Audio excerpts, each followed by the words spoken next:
यह कहानी एक भारतीय युवक की सच्ची घटना पर आधारित है, जो गल्फ देश में अपने सपनों को साकार करने गया था, लेकिन वहां उसकी जिंदगी ने एक अप्रत्याशित मोड़ ले लिया। फिल्म की शुरुआत सऊदी अरब के एक व्यस्त एयरपोर्ट से होती है, जहां भारतीय मूल के दो युवा नजीब और हकीम अनगिनत सपने संजोए इस अजनबी देश में प्रवेश करते हैं। पासपोर्ट कंट्रोल पर खड़े हैं, जहां एक अधिकारी उनके दस्तावेजों की जांच कर रहा है। नजीब और हकीम घबराए हुए हैं और अधिकारी से बात करने की कोशिश करते हैं, लेकिन अरबी भाषा न समझने के कारण परेशानी में पड़ जाते हैं। मदद करें, कुछ समझ नहीं आ रहा, असहाय स्वर में कहते हैं। अधिकारी बिना अधिक बातचीत किए उनके पासपोर्ट की जांच करता है और उन्हें आगे जाने का इशारा करता है। राहत की सांस लेते हुए एयरपोर्ट के रिसेप्शन हॉल में पहुंचते हैं, जहां उन्हें अपने स्पॉन्सर से मिलना था। लेकिन चारों ओर देखने के बाद भी उनका स्पॉन्सर कहीं नजर नहीं आता। वक्त बीतता जा रहा है, उनकी बेचैनी बढ़ती जा रही है। नजीब और हकीम एक दूसरे की तरफ देखते हैं, लेकिन कोई समाधान नहीं सूझता। उन्हें समझ नहीं आता कि अब क्या करें, किससे मदद मांगे। तभी उनकी नजर एक भारतीय मजदूर पर पड़ती है, जो एयरपोर्ट पर काम कर रहा होता है। नजीब हिम्मत जुटाकर उससे बात करता है और अपने स्पॉन्सर का नाम बताता है। वह मजदूर उनकी बात समझकर एयरपोर्ट के फोन से स्पॉन्सर का नंबर मिलाता है, लेकिन कोई जवाब नहीं आता। आज शुक्रवार है, यहाँ सरकारी छुट्टी होती है। शायद ये नंबर उनके ऑफिस का है, जो आज बंद होगा, मजदूर उन्हें बताता है। हालांकि वह उन्हें दिलासा देता है कि उनका स्पॉन्सर जरूर आएगा और शायद ट्रैफिक में फंसा होगा। नजीब और हकीम को कुछ राहत मिलती है, लेकिन वे अब भी संदेह में हैं। एयरपोर्ट से बाहर निकलकर इंतजार करने लगते हैं। तभी उनकी नजर एक अजनबी शख्स पर पड़ती है, जो उन्हें बड़े गौर से देख रहा था। धीरे धीरे उनकी ओर बढ़ता है और नजीब से पूछता है, तुम्हारा नाम अब्दुल्ला है और तुम किसके साथ आए हो?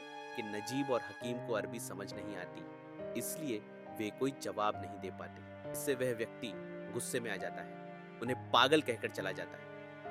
थोड़ी देर बाद स्पॉन्सर वापस आता है, उनके पासपोर्ट ले लेता है और फिर लौटकर पुष्टि करता है कि वही दो युवक हैं जो भारत से उसके लिए काम करने आए हैं। इसके बाद वह उन्हें अपनी कार तक ले जाता है। नजीब और हकीम को राहत मिलती है कि आखिरकार उन्हें उनका स्पॉन्सर मिल गया। इसी दौरान नजीब स्पॉन्सर से पानी मांगता है, लेकिन वह गुस्से में अरबी में चिल्लाता है और उसे ज्यादा बात न करने को कहता है। फिर वह दोनों को जल्दी से कार में बैठने का आदेश देता है। नजीब कार का दरवाजा खोलता है।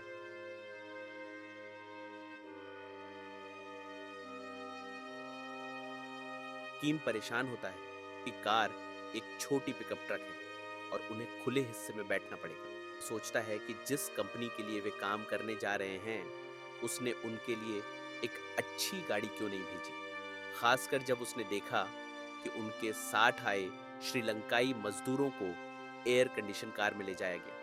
लेकिन नजीब उसे चुप रहने और कार में बैठने के लिए कहता है, ताकि वे जल्दी निकल सके और स्पॉन्सर को और नाराज ना करें।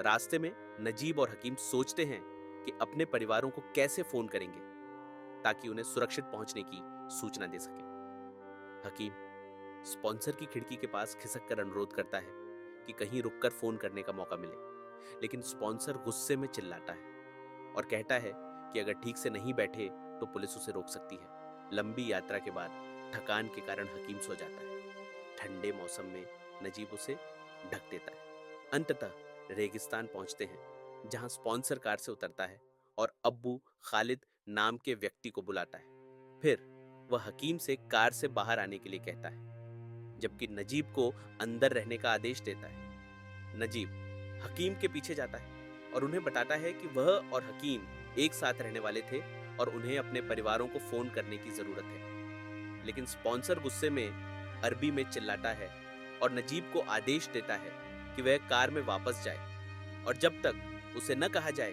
बाहर न निकले। नजीब को उसकी बातों का एक शब्द भी समझ नहीं आता।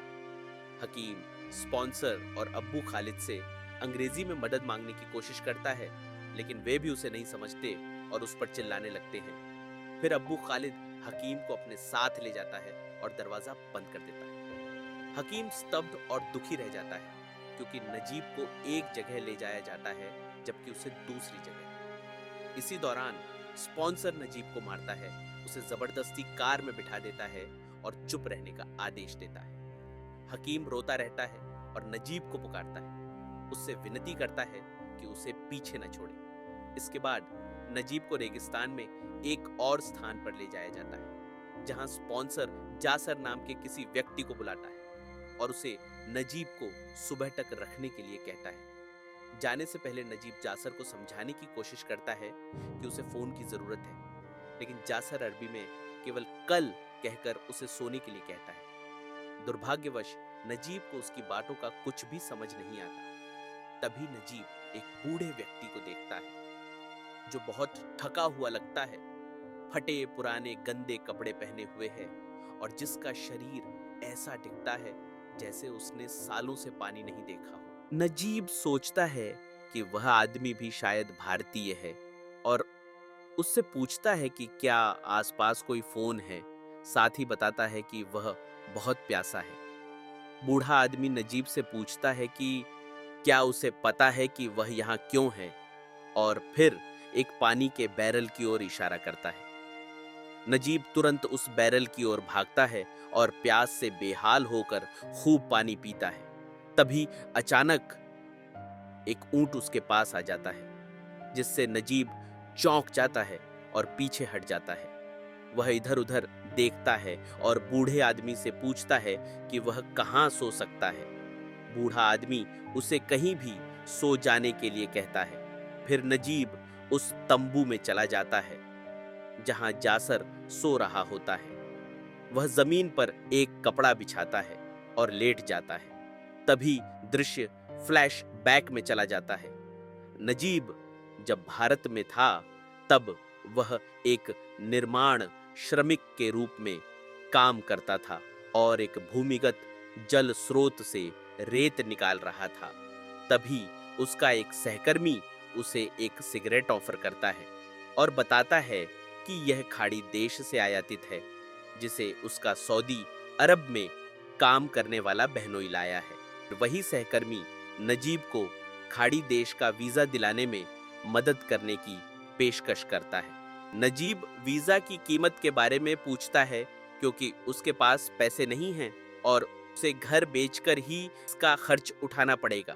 उसका सहकर्मी सुझाव देता है नजीब अपना घर गिरवी रख सकता है क्योंकि वहां केवल 2 महीने काम करके वह वीजा का पूरा पैसा चुका सकता है। काम के बाद नजीब अपने सहकर्मी के साथ उसके बहनोई करुवट्टा से मिलने जाता है। नजीब करुवट्टा को वीजा के लिए पैसे देता है और बताता है उसने अपनी सारी संपत्ति और सोना बेचकर यह रकम जुटाई है। करुवट्टा उसे भरोसा दिलाता है कि खाड़ी देशों में जाने वाले सभी लोग शुरू में ऐसा ही करते हैं। इसके बाद नजीब पूछता है कि अगर वीजा नकली हुआ तो क्या होगा। यह सुनकर करुवट्टा को गुस्सा आ जाता है और वह कहता है कि उसने गांव के आधे लोगों को खाड़ी भेजा है और बाकी लोग भी जाने के लिए बेताब हैं। फिर करुवट्टा नजीब पर भरोसा न होने की बात कहकर उसके पैसे वापस कर देता है। नजीब तुरंत माफी मांगता है और कहता है कि उसका संदेह करने का कोई इरादा नहीं था। फिर अगले दृश्य में नजीब की पत्नी सायनू अपनी सास के साथ बैठी होती है और नजीब की आने वाली यात्रा के बारे में बात कर रही होती है। चर्चा करती हैं कि नजीब को वहां ऊंट का मांस ज्यादा खाना पड़ेगा क्योंकि अरब इसे बहुत पसंद करते हैं। नजीब की माँ को याद आता है कि पहली बार उसने ऊंट का मांस तब चखा था जब उसका भाई नासिर विदेश से लौटकर इसे लाया था। नजीब की माँ साइनू से कहती है कि वह नासिर और हुसैन के फोन नंबर नजीब को दे दे क्योंकि दोनों सऊदी अरब में हैं और नजीब को किसी समय उनकी जरूरत पड़ सकती है। लेकिन साइनू अपने भाइयों से नाराज दिखती है क्योंकि उसने कई बार उनसे नजीब को वीजा दिलाने में मदद करने के लिए कहा था लेकिन मदद नहीं की। तभी नजीब घर लौटता है और अपनी माँ से कहता है कि वह उसके हाथों की बनी बिरयानी खाना चाहता है क्योंकि यह उसकी आखिरी रात है। वह अपनी पत्नी सायनु की भी चिंता करता है क्योंकि वह गर्भवती है। फिर दृश्य वापस वर्तमान में लौटता है जहां जासर सोकर उठता है और नजीब को अपने पास सोते हुए देखता है। यह देखकर वह गुस्से में आ जाता है और नजीब को लात मारकर तंबू से बाहर निकाल देता है। वह उसे अरबी में चेतावनी देता है कि वह दोबारा तंबू में न आए और उसकी जगह रेगिस्तान के बाहर ही है। वह कहता है कि अगर नजीब दोबारा तंबू में सोता हुआ मिला तो वह उसकी टांगें तोड़ देगा। नजीब यह सब सुनकर स्तब्ध रह जाता है और उसे कुछ भी समझ नहीं आता। वह रेगिस्तान में खड़ा रहता है, यह सोचते हुए कि अब वह कहां सोएगा। अगली सुबह नजीब बकरियों की आवाज से जागता है और देखता है कि बूढ़ा आदमी एक बकरी का दूध निकाल रहा है। वह नजीब को दूध देता है और इशारे में समझाता है कि इसे कफील के लिए ले जाना है, लेकिन नजीब अरबी नहीं समझ पाता, इसलिए वह वहीं खड़ा रहता है। बूढ़ा आदमी गुस्से में चिल्लाता है और कहता है कि यह दूध जासर के लिए है। नजीब फिर जासर के तंबू में जाता है जहां वह प्रार्थना कर रहा होता है। जब जासर नजीब को दरवाजे पर खड़ा देखता है तो वह उसे अंदर बुलाता है, उससे दूध लेता है, पूरा पी जाता है और फिर अरबी में कहता है कि वह बाहर उस भारतीय व्यक्ति के पास जाए जो उसे उसका काम समझाएगा। लेकिन नजीब वहीं खड़ा रहता है क्योंकि उसे कुछ समझ नहीं आता। वह जासर से कहने की कोशिश करता है कि वह अरबी नहीं समझता। यह सुनकर जासर को गुस्सा आ जाता है और वह चिल्लाकर कहता है कि वह हिंदी नहीं सुनना चाहता क्योंकि उसे सिरदर्द है और वह सुबह ज्यादा बातें सहन नहीं कर सकता। नजीब डर जाता है और समझाने की कोशिश करता है कि वह यहाँ काम करने आया है और उसे एयरपोर्ट वापस जाने में मदद चाहिए, लेकिन जासर उसे बेरहमी से धक्का देकर तंबू से बाहर निकाल देता है और बूढ़े आदमी से कहता है कि उसे काम सिखा दे। उसी समय स्पॉन्सर आता है और नजीब उसकी ओर दौड़ता है ताकि अपने परिवार को फोन करने की अनुमति मांग सके, लेकिन स्पॉन्सर उसे देखते ही एक बोरी पकड़ा देता है। नजीब कहता है कि वह करुवट्टा को फोन करना चाहता है क्योंकि उसे एक कंपनी में काम करने के लिए भेजा गया था और उसे वादा किया गया था कि उसे एक एयर कंडीशन कमरा मिलेगा, लेकिन स्पॉन्सर उसे अनसुना कर देता है क्योंकि उसे हिंदी समझ नहीं आती। वह देन अरबी में आदेश देता है कि बोरी को तंबू में रख दो। नजीब बोरी लेकर तंबू में रख देता है और फिर जासर और स्पॉन्सर को दुख भरी नजरों से देखता है, यह सोचते हुए कि वह उन्हें अपनी बात कैसे समझाए। इसके बाद उसे एक पुराना चोगा और फटे पुराने जूते दिए जाते हैं। नजीब फिर से उनसे बात करने की कोशिश करता है और अपना पासपोर्ट निकालकर उन्हें दिखाता है। वह उन्हें अपनी वीजा और कंपनी का पेपर दिखाता है जिसमें करवट्टा का नाम और नंबर लिखा होता है। उस क्षण स्पॉन्सर कागज और पासपोर्ट को फाड़ देता है। नजीब यह देखकर स्तब्ध और तबाह हो जाता है। वह जमीन पर गिरे हुए फटे कागजों को इकट्ठा करता है इससे पहले कि वे उड़ जाएं, और उन्हें दर्द और निराशा से देखता है, यह महसूस करते हुए कि स्पॉन्सर और जासिर कुछ छुपा रहे हैं। बाद में स्पॉन्सर जासिर के साथ बैठकर रोटी बना रहा होता है और नजीब को बुलाता है, लेकिन नजीब कोई जवाब नहीं देता। स्पॉन्सर रोटी दिखाकर उसे बुलाता है कि आकर खाए। नजीब भूख से मजबूर होकर उनके पास जाता है और रोटी को लालच से खाने लगता है, लेकिन खाते खाते उसका गला रुक जाता है। जासिर उसे पानी का प्याला देता है और उसे सिखाता है कि रोटी को पानी में भिगोकर खाना चाहिए ताकि फिर से दम घुटने जैसी स्थिति न हो। इसके बाद नजीब फिर से उस बूढ़े व्यक्ति के पास जाता है और उससे रास्ते के बारे में पूछता है कि वह इस रेगिस्तान से कैसे भाग सकता है। बूढ़ा व्यक्ति एक हारे हुए और कमजोर स्वर में जवाब देता है कि रास्ता बहुत दूर है और फिर वहां से चला जाता है। नजीब अकेला बैठकर अपनी यादों में खो जाता है। उसे अपनी पत्नी साइनू के साथ बिताए गए पल याद आते हैं, उसकी गर्भावस्था की खुशी और ये अपने आने वाले बच्चे की प्रतीक्षा। उसे यह भी याद आता है कि उन्होंने तय किया था कि अगर बेटी हुई तो उसका नाम सफिया और बेटा हुआ तो उसका नाम नबील रखेंगे। उसे अपने प्रस्थान का दिन भी याद आता है जब उसकी माँ और साइनू उसे अलविदा कहते समय उदास थी। नजीब ने अपनी माँ से साइनू का ख्याल रखने को कहा था क्योंकि यह पहली बार था जब वह उनसे दूर जा रहा था। उसे इस बात की तसल्ली थी कि वे दोनों एक दूसरे का सहारा होंगे। अपनी यादों से बाहर निकलते ही नजीब बकरियों के बीच शौच करने के लिए जाता है। जासिर उसे पानी का इस्तेमाल करते हुए देखता है और गुस्से में चिल्लाने लगता है, यह कहते हुए कि वह पानी की कीमत सफाई के लिए नहीं चुकाता। नजीब कहता है कि उसे खुद को साफ करने के लिए पानी चाहिए, लेकिन जासिर उसकी बात को नजरअंदाज कर देता है। तभी बूढ़ा व्यक्ति नजीब से कहता है कि अगली बार उसे साफ होने के लिए रेत का इस्तेमाल करना होगा। बाद में एक भारतीय मजदूर वहां आता है जो हर दिन जासिर के पानी के टैंक भरने का काम करता है। नजीब उससे विनती करता है कि उसे अपनी गाड़ी में बैठाकर सड़क तक छोड़ दे क्योंकि वह रेगिस्तान से भागना चाहता है लेकिन रास्ता नहीं जानता। तभी स्पॉन्सर आ जाता है और पानी के मजदूर से बहस करने लगता है कि क्या नजीब ने उससे भागने में मदद मांगी थी। मजदूर इससे इनकार करता है, लेकिन तभी प्रायोजक नजीब को अपने इकाले से मारने लगता है। नजीब उसकी कलाई पकड़ लेता है ताकि उसे मारने से रोक सके।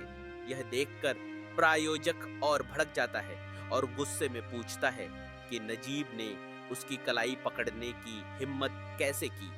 गुस्से में स्पॉन्सर तंबू में जाकर अपनी राइफल निकालता है ताकि नजीब को डराकर धमका सके।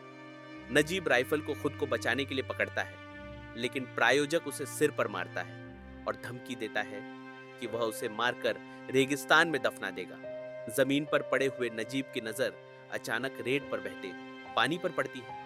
ये देखकर वह भारत में बिताए अपने पलों को याद करता है। नदी में तैरना, साइनू के साथ पानी में खेलना और उनकी खुशहाल जिंदगी। उसे अपनी शादी का दिन भी याद आता है जब वे दोनों प्यार में डूबे हुए थे।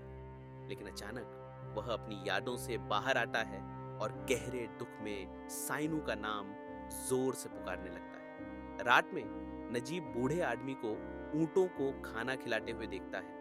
वह उससे पूछता है कि वह यहाँ कितने सालों से रह रहा है। बूढ़ा व्यक्ति एक अजीब गीत गाने लगता है जिससे उसके पागलपन और मानसिक अस्थिरता के संकेत मिलते हैं। अगली सुबह जासिर नजीब को सोते हुए देख चिल्लाने लगता है। घबराया हुआ नजीब देखता है कि जासिर चाहता है कि वह बकरियों का दूध निकाले, लेकिन उसे यह काम नहीं आता।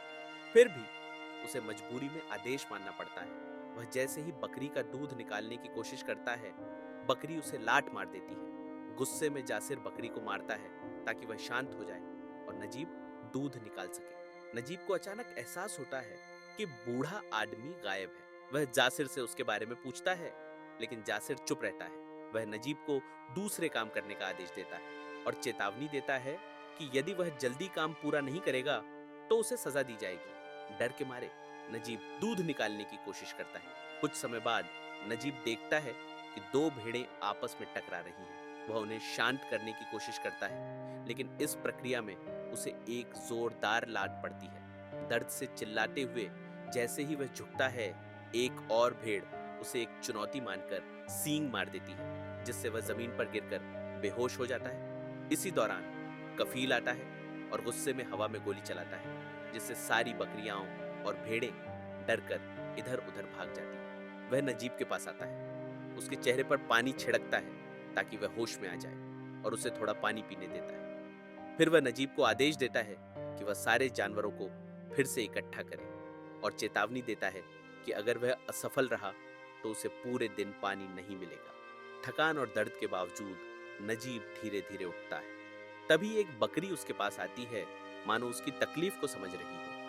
वह बकरी अपने झुंड को बुलाने लगती है और धीरे धीरे सारे जानवर खुद ही इकट्ठा हो जाते हैं। नजीब को यह ईश्वर की कृपा महसूस होती है और वह उस बकरी को गले लगाकर रोने लगता है। दिन, महीने और साल बीत जाते हैं। नजीब की हालत और उसका रूप पूरी तरह बदल जाता है। एक दिन वह कार के शीशे में अपना अक्स देखता है और अपने बदले हुए चेहरे और घनी दाढ़ी को देखकर चौंक जाता है। तभी प्रायोजक आता है और शीशे को तोड़ देता है ताकि नजीब खुद को फिर से न देख सके। वह उसका मजाक उड़ाते हुए पूछता है कि क्या वह अब भी खुद को सुंदर समझता है। नजीब टूटे हुए शीशे के टुकड़े से अपनी दाढ़ी काटने की कोशिश करता है लेकिन असफल रहता है। वह दुख और बेबसी से आसमान की ओर देखता है और भगवान से पूछता है कि क्या यह सब उसकी इच्छा है। वह जीवन से हार मानने लगता है और आत्महत्या करने की सोचता है, लेकिन तभी वह गिद्धों को एक मृत शरीर खाते हुए देखता है। पास जाकर वह देखता है कि वह बूढ़े आदमी की लाश है। नजीब धीरे धीरे आगे बढ़ता है और देखता है कि वह शव उसी बूढ़े आदमी का है। ये दृश्य देखकर वह सदमे में आ जाता है। भावनाओं से भरकर वह शव के ऊपर मंडरा रहे गिद्धों को भगाने की कोशिश करता है। इसके बाद वह बैठ जाता है और अपनी माँ द्वारा दिए गए अचार के जार को सूंघता है। उसकी आंखों से आंसू बहने लगते हैं। वह अपनी माँ को पुकारता है, अपने दर्द को व्यक्त करता है और बताता है कि उसे उनकी कितनी जरूरत है। फिर वह रेगिस्तान में भागने लगता है और उसी समय उसका मालिक उसे देख लेता है और ऊंट पर उसका पीछा करना शुरू कर देता है। मालिक उस पर गोली चलाता है जो उसके पैर में लगती है। फिर वह ऊंट से उतरकर नजीब को बेरहमी से मारता है, उसे लाटे मारता है, उसके हाथ पैरों पर वार करता है और उसे गालियां देता है, उसे कुत्ता कहकर अपमानित करता है। उस रात नजीब को बकरियों और भेड़ों के बीच रस्सियों से बांध दिया जाता है, लेकिन किसी तरह वह खुद को छुड़ाने में सफल हो जाता है और भागने की कोशिश करता है, लेकिन अपने गंभीर घावों के कारण असफल रहता है। प्यास से तड़पते हुए वह वही पानी पीता है जो बकरियां पीती हैं। अगली सुबह नजीब हमेशा की तरह बकरियों चराने जाता है। तभी अचानक बारिश होने लगती है। वह बकरियों के साथ चट्टानों के नीचे शरण लेता है जब तक कि बारिश रुक नहीं जाती। उस समय उसके पास एक छोटा टुकड़ा रोटी होती है। वह थोड़ा खुद खाता है, थोड़ा बकरियों को भी खिलाता है। हालांकि रोटी बहुत कम थी, लेकिन वह बकरियों को भूखा नहीं देख सकता था।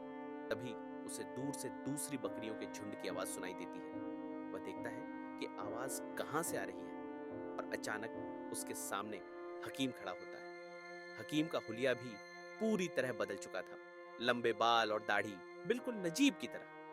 हकीम उसे तुरंत भागने के लिए कहता है, लेकिन नजीब निराश होकर कहता है कि उसने कई बार भागने की कोशिश की है, लेकिन हर बार नाकाम रहा है। कुछ दिनों बाद नजीब देखता है कि हकीम उसके लिए एक संदेश छोड़ रहा है, लेकिन तभी मालिक वहां आ जाता है, इसलिए नजीब संदेश लेने की हिम्मत नहीं कर पाता। मालिक के जाने के बाद वह जल्दी से संदेश उठाता है और पढ़ता है। हकीम ने लिखा था कि मालिक ने उसे नजीब से बात करते हुए पकड़ लिया था और उसे बुरी तरह पीटा था। उसने यह भी बताया कि उसने इब्राहिम नाम के एक अफ्रीकी व्यक्ति से मुलाकात की है जो उनकी मदद कर सकता है। यह पढ़कर नजीब के भीतर फिर से आशा की एक किरण जगती है। बाद में नजीब हकीम से मिलता है जो इब्राहिम के साथ आता है। इब्राहिम उसका स्वागत करता है और अपना परिचय देता है। वह बताता है कि कुछ दिनों बाद उनके मालिक की बेटी की शादी है और सभी लोग उसमें व्यस्त होंगे। यह उनके भागने का सबसे अच्छा मौका होगा। शादी की पूर्व संध्या पर कफिल लोग जश्न मना रहे होते हैं। मालिक नजीब को मांस का टुकड़ा खाने के लिए देता है। सुबह होते ही जासिर शादी में चला जाता है, जिससे नजीब बकरियों के साथ अकेला रह जाता है। वह तुरंत पानी खोलकर खुद को धोने और पीने के लिए जाता है। उसे अपार खुशी महसूस होती है क्योंकि उसे पानी का स्पर्श किए हुए बहुत समय हो गया था। वह अपने गंदे कपड़े उतारता है और वे कपड़े पहनने की कोशिश करता है जो वह शुरुआत में पहनकर आया था, लेकिन अब उसके लिए बहुत ढीले हो चुके थे। वह किसी तरह अपनी पैंट बांधने के लिए रस्सी खोजता है, फिर ऊंटों और बकरियों को खाना खिलाता है। भागने से पहले वह भावुक हो जाता है क्योंकि ये जानवर हमेशा उसके साथ रहे थे।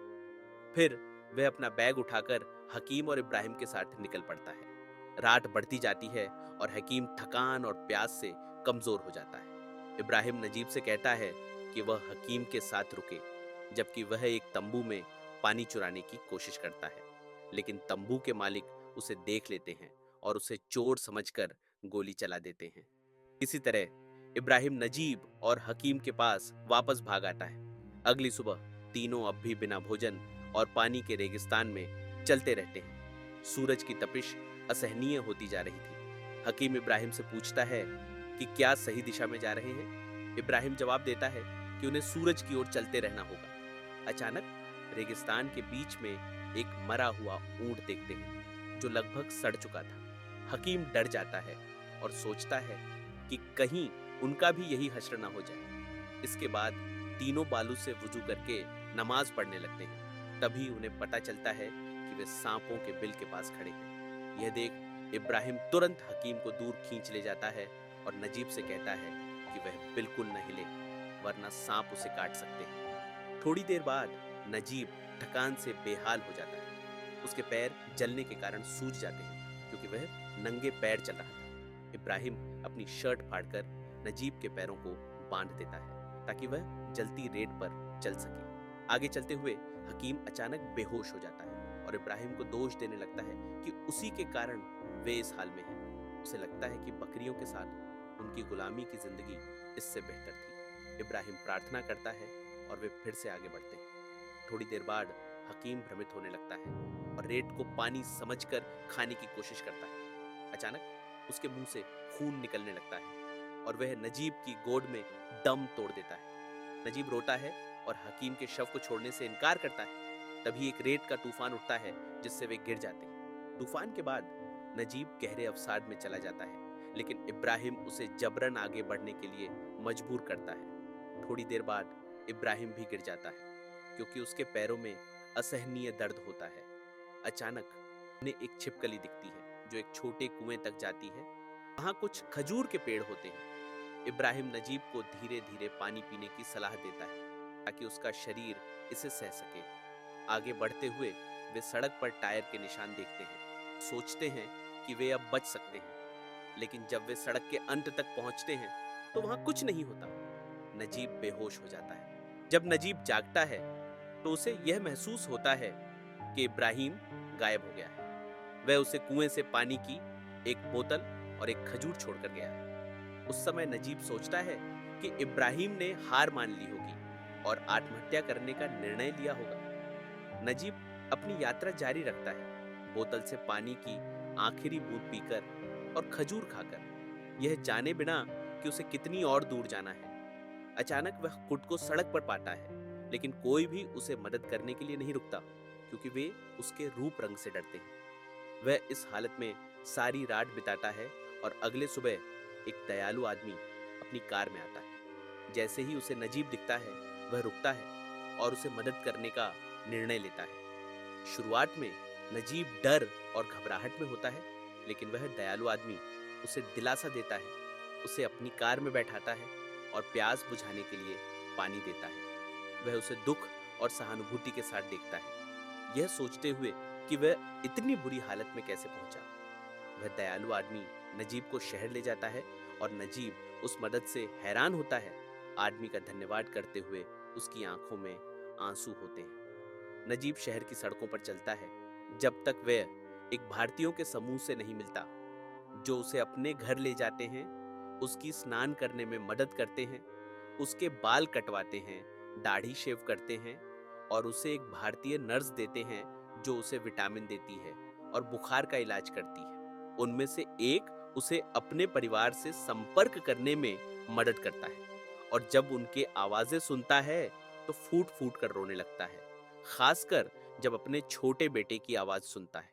उसकी पत्नी बताती है कि उनके बेटे का नाम नबील रखा गया है, जैसा कि उन्होंने तय किया था। बाद में नजीब पुलिस स्टेशन जाता है नए दस्तावेजों और पासपोर्ट प्राप्त करने के लिए। अचानक इब्राहिम की तस्वीर मिसिंग पर्सन्स के बीच पोस्टेड देखता है।